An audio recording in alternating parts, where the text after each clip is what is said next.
Hey guys, what's up? It's Sire, and today I'm giving you my list for the top 5 ongoing animated shows. Like I did for my last top 5 video, I'm going to exclude any shows that can't be seen for free on your typical TV network. That means that I'm not going to count anything from Netflix, Showtime, HBO, other premium channels like that. I don't think there are that many good animated shows on premium channels like that, but I do know that there are a couple good ones on Netflix. So if your favorite show in the history of the universe is BoJack Horseman, please, I'm sorry, don't hold it against me. That's just how it's gonna be. I apologize. Now that that's out of the way, let's get started. Number 5, Archer. Now here's the thing, I love this show. I love every single episode of this show.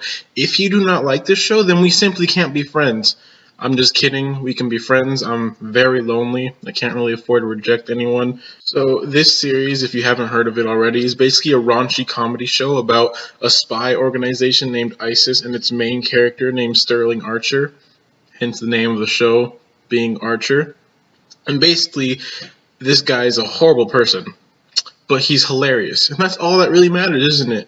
Like I said before, it is a bit of a raunchy comedy, so there are a lot of sex jokes, a lot of dirty jokes and the like, but even without those, it's pretty hilarious. And because of all the sex jokes, it may not be for everyone, because I know a lot of people that don't like jokes like that, which is why it's number 5.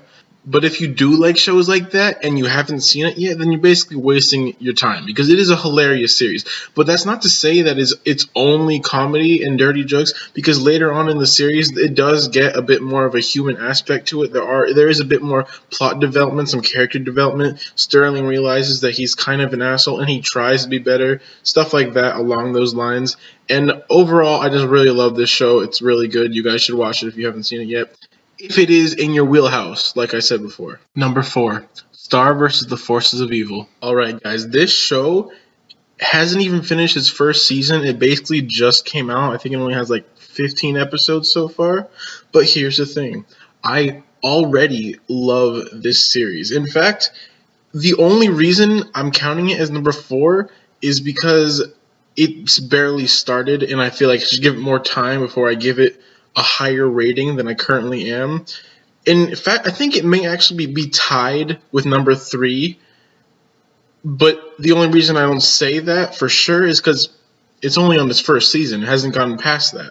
This series is hilarious. I don't think there's been a joke yet that I didn't think was at least funny, and I laugh at most of them.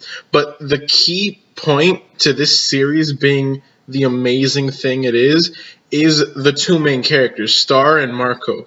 I think we all agree there are a few things better for shows than having two main characters that just fit so well together. These two are complete opposites of each other. Star is batshit crazy. Marco he's kind of safe. He doesn't really like taking risks too much, although he claimed otherwise. That's not really true. He's a bit of an introvert. But these two mesh so well together because of their oppositeness. That is not a word, I apologize.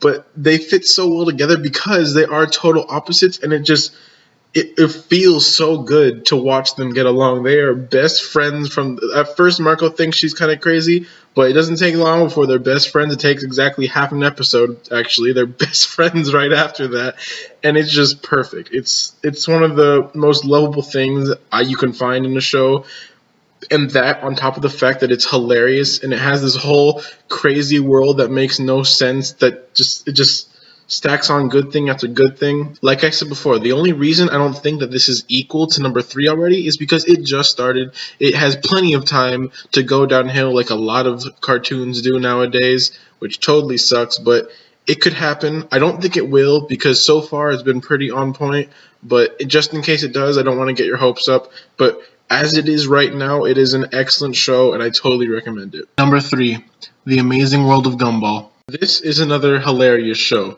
It's just so filled with craziness that you just can't help but laugh at everything that's going on. You don't have to be a child to love the randomness. You don't have to be an adult. Anyone can love the craziness that is this show. It is just so much fun. I was gonna try and give a summary of the plot of this show, but that's That's not really possible. If you've seen the show, then you understand. It's not really possible to explain what that show's about with words. It's just not. Now that I think about it, a lot of the good things they said about Star versus the Forces of Evil could easily be applied to the amazing world of Gumball as well, because they're funny, they're crazy and random, the characters are super lovable, and the thing that makes both of these shows so great is that they are very rewatchable. It is so easy, and this pretty much goes for any decent comedy cartoon show. They are so rewatchable. When you catch the show on TV and it winds up being a rerun, you don't really mind because, like I said, they're rewatchable. They're so funny and enjoyable that when you see an episode that you've already seen, you're like, oh, I love this episode. I'll just watch it again. And that's one of the best things about comedy cartoon shows, the good ones at least. And it's worth mentioning that this rewatchability factor is pretty much present in all of the shows that I put on this list. In fact, the only reason that Steven Universe is not on this list, it's kind of like my unofficial sixth. It's not on this list because it's a good show and it's very good at developing the plot. I don't think I've ever seen a cartoon show develop its plot in so little time. But the thing about it is, it's good, it's funny, it's interesting, but I don't really have any interest in rewatching any of the episodes. When I see a rerun on TV, I'm like, nope, seen this episode, change the channel right now, and that's the end of it. But I can't say that about any of the top 5. Number 2, Gravity Falls. Alright, I already made this joke, but if you don't like Gravity Falls, we just simply cannot be friends. For real this time. No, that's a lie. God, I'm lonely. In all seriousness, though, Gravity Falls is not just one of my favorite cartoon shows, it's one of my favorite shows, period. It has everything from comedy to lovable characters to an interesting plot to mysteries abound. Every episode has a new mystery, and there are tons of little Easter eggs that you could catch and try to solve the mystery yourself before they give you the solution, which I'm not sure if they have already, but that's just another mystery. Like the other animated shows I've described so far, this show could be defined using a lot of the same reasons, but the thing that makes this show better than the others, in my opinion, is that it's not only ridiculously funny, but it also has a pretty interesting and somewhat complex plot, but not so complex that a child can't understand it, but just complex enough so an adult can catch on a little bit of the smaller things and be like, oh, that's actually pretty interesting. I might actually be into this show, even though it is a cartoon on Disney Channel. But that's besides the point. It's a good show for adults and children alike, and that's just pretty impressive. It's not too common that you see those, although now that I think about it, nowadays it's a lot more common than it used to be back in the 90s when I was born. Dexter's Laboratory, I don't think any adults like that. I mean, unless you count adults now, because I still love that show, and screw anybody who disagrees with me. This show is about two twins, Dipper and Mabel, who move in with their great uncle, who they call Grunkle, Stan, in this mysterious town called Gravity Falls.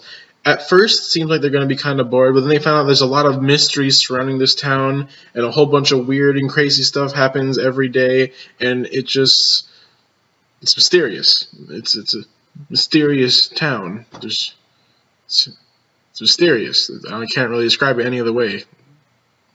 Mysterious. And the mysteries of the town leads them going on new adventures every episode, and eventually they find out that there's actually a whole bigger mystery surrounding the town that they're going to try and solve, and that's basically how the show goes. I'm not going to spoil anything because it's a really good show, and everybody should be watching it because it's just that good. I've never met anybody who didn't love the show.